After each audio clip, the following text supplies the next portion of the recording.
Hey everybody, this is Eric Schweitzer from TheGamer.com editorial team, and I'm here with news extraordinaire George Foster to talk about Immortals of Aveum. Hi, George. Hello, hello. How we doing? Good. Immortals of Aveum. So this is a EA original, which, if you don't know, means basically an indie game that EA is publishing. Mm.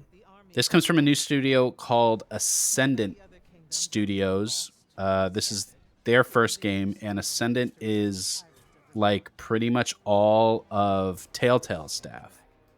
Oh, I didn't know that. I Yeah, thought, considering it's a first-person shooter, I kind of assumed it was like ex-Call of Duty people or something.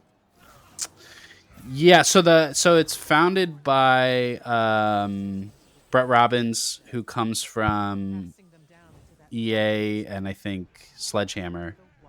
But when Telltale, went belly up in 2018, most of that team moved to start this studio. And I know Right. some of the Telltale people went on to do Star Trek Resurgence, But but a lot of them, they're all over the shop, really, aren't they? Different places. yeah, the Telltale diaspora. So anyway, yeah, let's talk about Immortals of Avium. Pretty high budget looking thing. Yeah, it looks great. I mean, you definitely wouldn't have guessed that this wasn't like a in-house EA game, just based on like the presentation. And I'm gonna skip through the rest of this cutscene so we can actually look at some gameplay. I played about 3 hours of the game and an event a couple weeks ago. I'll give you a brief run through of the story. To be honest, it's not that deep. Fantasy world, warring factions. Everyone wants control over the magic. Magic's just like a natural resource in this world. And there's blue magic, red magic, and green magic, and they all have different properties. And the people that can use magic can only do one color, sometimes two colors if they're very powerful. Right. But our guy, guess what? All of the colors. All of the colors. He's Whoa. just born that way. He's just your pretty typical mediocre white guy who's somehow better than everyone else. And of course, they're turned into guns, right? Like, if we have magic, what else are we going to do with it than make an SMG and a shotgun and a sniper? Exactly. I think the best way to think about the gameplay is in terms of the new Dooms. Right. Do- It looks very Doom-esque. yeah. It's a lot of like moving from one arena to the next, mixing and matching your different powers, and a lot of different abilities, powers, and it's so much that it's the issue isn't really like remembering all the things you can do. It's actually like finding space on the controller or keyboard to put all the buttons. Yeah, the footage And I'm seeing now is like really like packed. There's so much going on. yeah, like could not find a control scheme that felt right because there's just so much shit you can do. So your right hand has three different spells. You've got your red, which is like shotgun.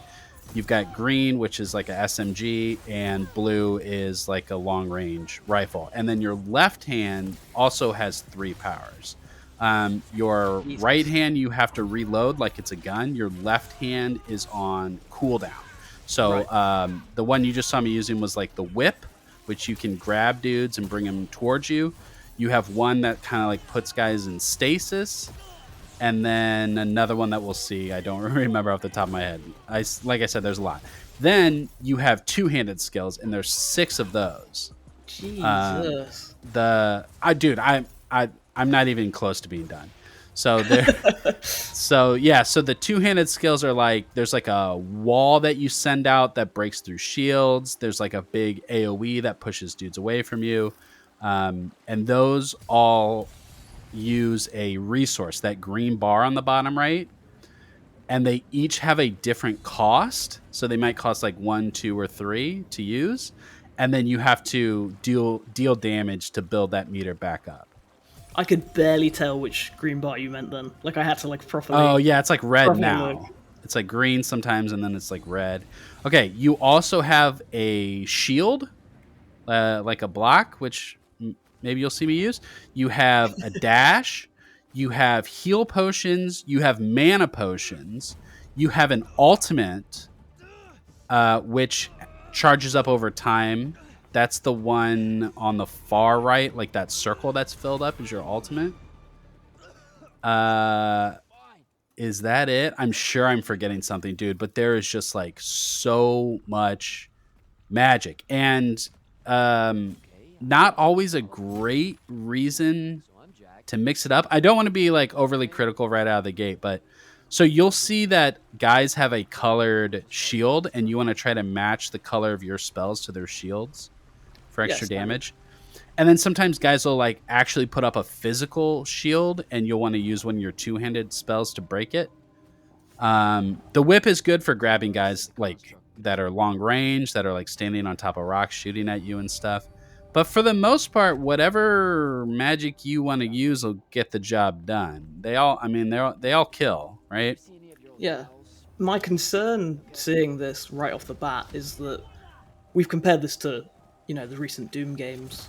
Yeah, Eternal was great. I did enjoy Eternal, but it also felt very, there was a lot going on in that as well. And yeah. this, it was kind of hard sometimes to get in a rhythm, but you eventually did. Like towards the end of the game, you figure it out. But this, like, Jesus Christ, there's just too much going on. Like, I don't want to be critical of it either. I'm only Yeah, watching your gameplay, but man, so I like Doom Eternal a lot, and I think that while I totally recognize the criticism of like that game was trying to do too much, I really appreciate the puzzle like combat and the way that every different weapon and power has a utility. right? This my immediate reaction is that it's not quite that elegant, and I think like obviously it's hard to compare something with the prestige of Doom to like a studio's first game. Like that's not very fair. But like they're playing in the same field. You know, Yeah, they're similar in comparison's a lot gonna of happen. ways. I mean, like you said, if any tool can get the job done, why would you like try something else? And with Eternal, it's like tools can Oh, get the job done, but I forgot. You also have a jump, a double jump, and a glide. I forgot that part too. my God, I mean that's cool. I did see the glide a few times and think, ooh, that's neat. Yeah, Like that's more like a standard that fits into your moveset well, but it seems like the rest of it is kind of it's just a lot, isn't it? It's like a hat on top of a hat. in some ways, I think so. And then there's this giant skill tree. And so each color has its own branch. You can customize your play style by focusing on one section of the tree or another, or kind of like spreading out to be even. Um, that's kind of interesting. But then we'll get into, we'll see this in a little bit. There's a whole loot system because this is a looter too. No, just be one thing. You're already doing too much. This is a looter too. So you can see every time I switch the color magic on the right that my like gauntlet thing changes. See, that's the red gauntlet, the Yeah. green one. And by the way, this is how you switch. When you want to switch weapons on the right hand, you scroll up, and when you want to switch weapons on the left hand, you scroll down. It sucks. Yeah, It sucks, dude. Okay, so anyway, yeah, so these gauntlets are equips. So you have slots for these. And you're going to put on different ones that have all kinds of different stat adjustments. They'll have different ammo capacity. Some of them will actually change the way the weapon works. So my first blue spell was kind of like an assault rifle, like in a long range assault rifle, and then eventually I swapped it out for like a charge rifle that does like big burst shots that are even more precise. So it's kind of like equipping different weapons that are in the same like archetype. You'll have like different kinds of shotgun spells. Like that is cool, and Yeah, I do like what I'm seeing. Like the combat does look good. it looks great. Yeah, I think like what carries this game more than anything is just how sparkly it is. Yeah, It's just like the it's not there. screen is always full of particle effects. There's always crazy dudes running around. You're blasting blue, blasting red, blasting green at them. I just, the idea of a Doom like a big budget Doom like with magic instead of guns, that's cool. But then everything else that I've kind of heard, it's a looter, it's packed with stuff. You know that puts me off. Like I heard as well, the developers said that it's like supposed to be 25 hours. Yeah, Which that 25 kills me. hours. I know that one. Yeah, that one is alarming to me too. I think Doom Eternal is like 12 to 15 if you're decent. Yeah, that sounds about right. And then, there's lots of secrets and there's reasons to replay and harder difficulty, and that feels good. I wouldn't have wanted Doom Eternal to be any longer than that. And it just feels like it's going to be how this game does, and how I like personally how I'll respond to it is going to depend so much on game feel. Because I'm watching this battle now, and it just feels like it's going on for a while. It doesn't feel like too kinetic.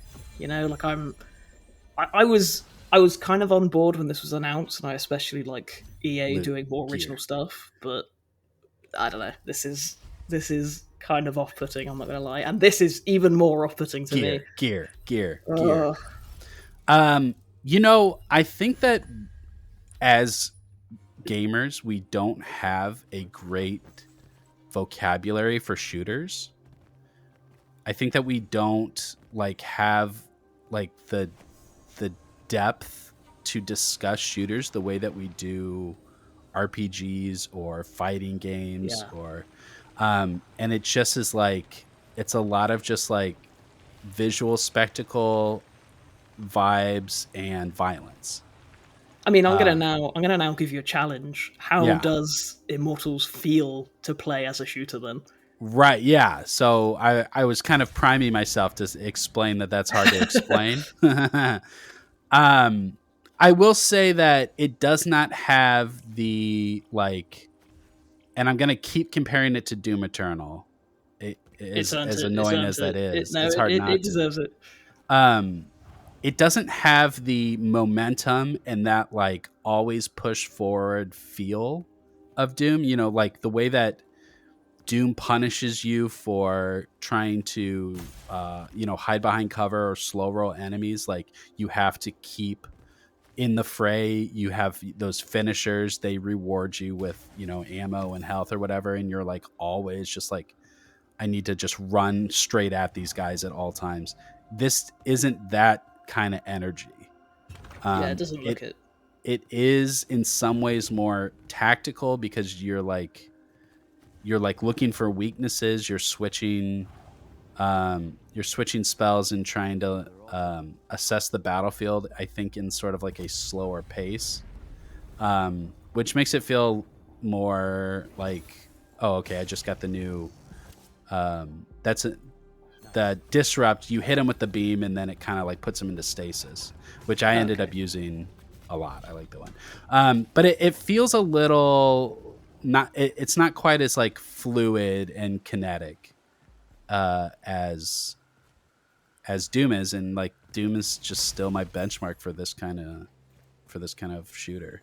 And with Doom as well, everything kind of ties together. Like the go fast attitude of it works with the music, it works with the level design. Everything ties together, so you're always being funneled towards something. Even if you're doing a puzzle or exploring the environment, you're still going fast, and that's part of what makes Doom feel so good. And I'm not saying that this needs to be a fast game, but to go from that to seeing this feels incredibly slow. And more than anything, it just goes to show how elegant Doom is.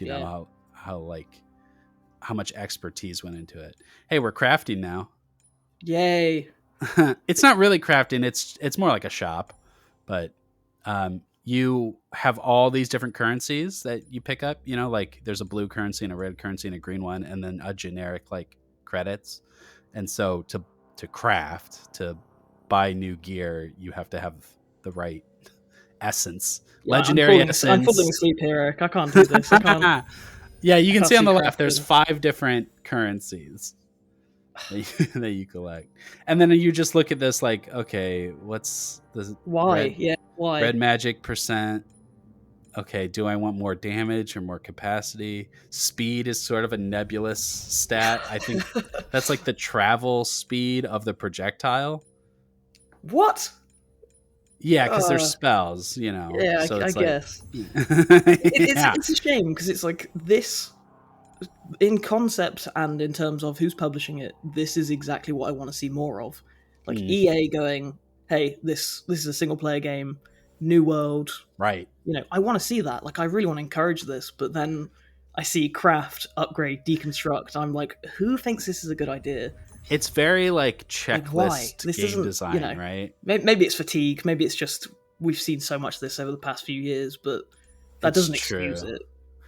But it's like it's that kind of stuff that's like this is proven to increase engagement by 35%. Like it's very like spreadsheet Yeah, checklist game design. that's depressing. And I'm a numbies boy, You love your numbers. I love my numbers. I'm a loot goblin. So this stuff doesn't automatically turn me off, but at the same time when I see it, I'm like, uh-oh, people are gonna have some thoughts about this. I don't mind like as a concept looting and stuff like that. Boom. It works. Like look at Diablo, it works for that. But it's how it's done, and Yeah. I don't see the need for it here.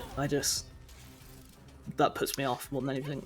So you could see with my blue, this is what I was talking about. It used to be like an assault rifle, and I've traded it for like a javelin. That looks cool. Yeah, I'm you on have to board with like that. charge it up and just throw one of them.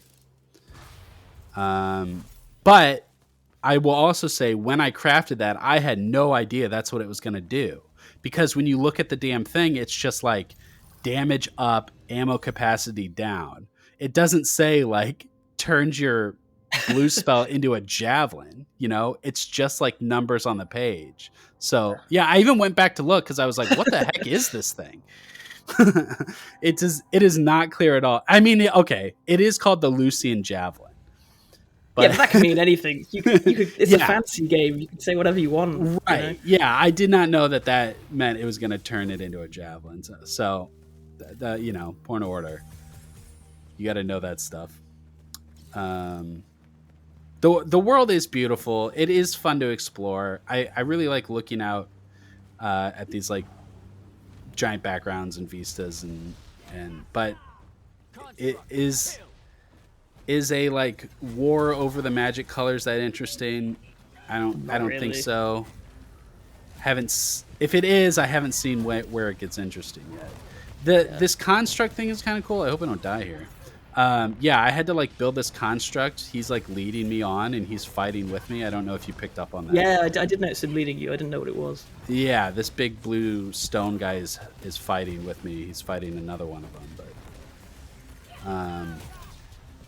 I have a lot of mixed feelings about it because I think that's where I'm at as well. It feels very like polished, big budget, AAA, cool particle effect. Like I am still a sucker for that stuff, Yeah.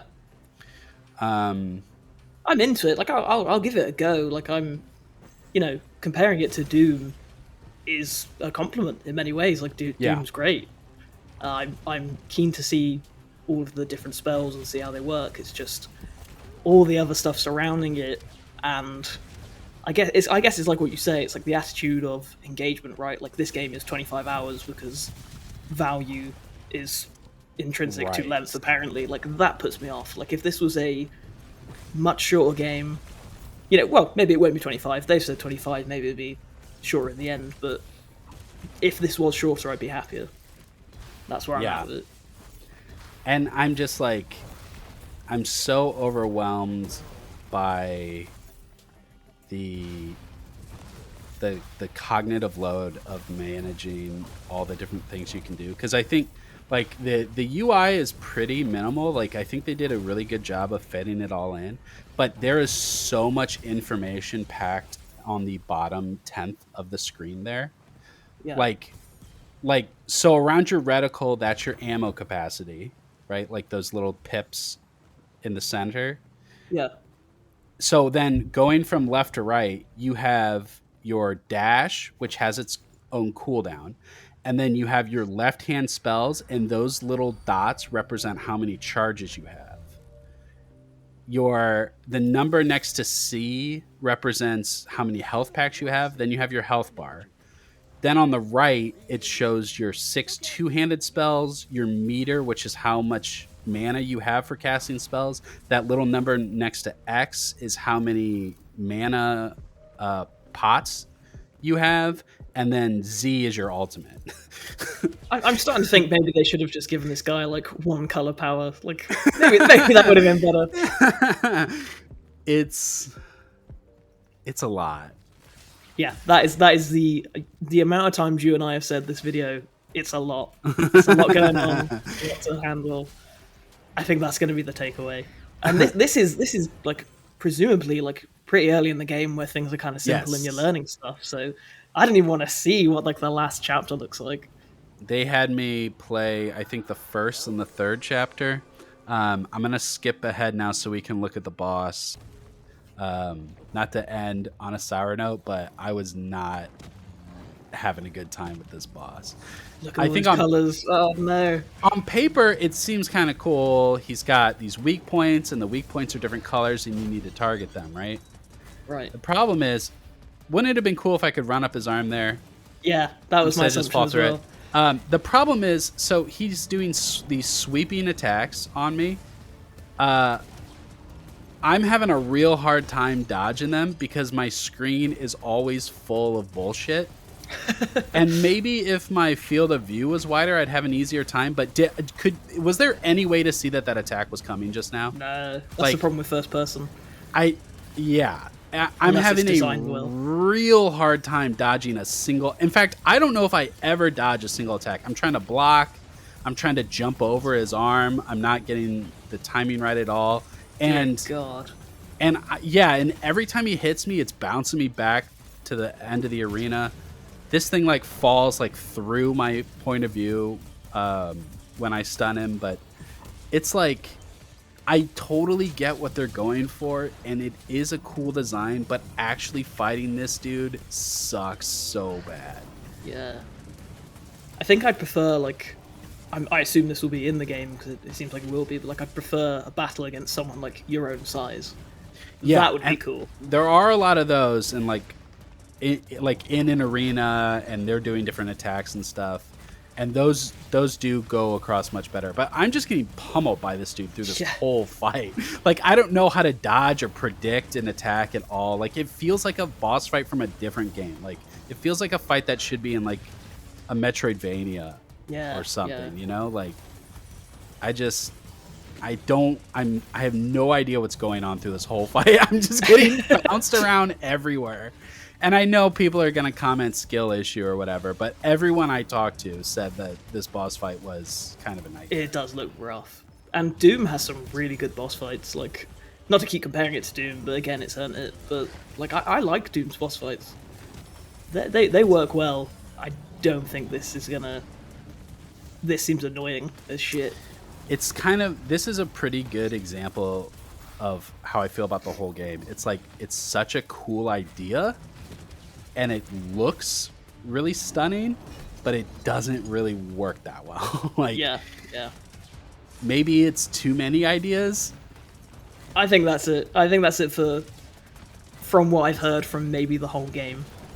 Yep, so that's Immortals of Aveum. I would say cautiously optimistic, but I've made up my mind about some things, I think. I'm going to play it. I'm definitely going to play it. Do you think you'll give this one a shot? Yeah, I'll definitely give it a go. I think it's got promise. I just think it's a lot of hats on hats, right? Like, it's a lot going on. Yeah, for sure. This one's coming out later this year. That's it for this preview. Thank you for watching. You can check out the written version linked down in the description. Don't forget to like, subscribe, and hit that bell, and visit us at thegamer.com. That's The Gamer, no space.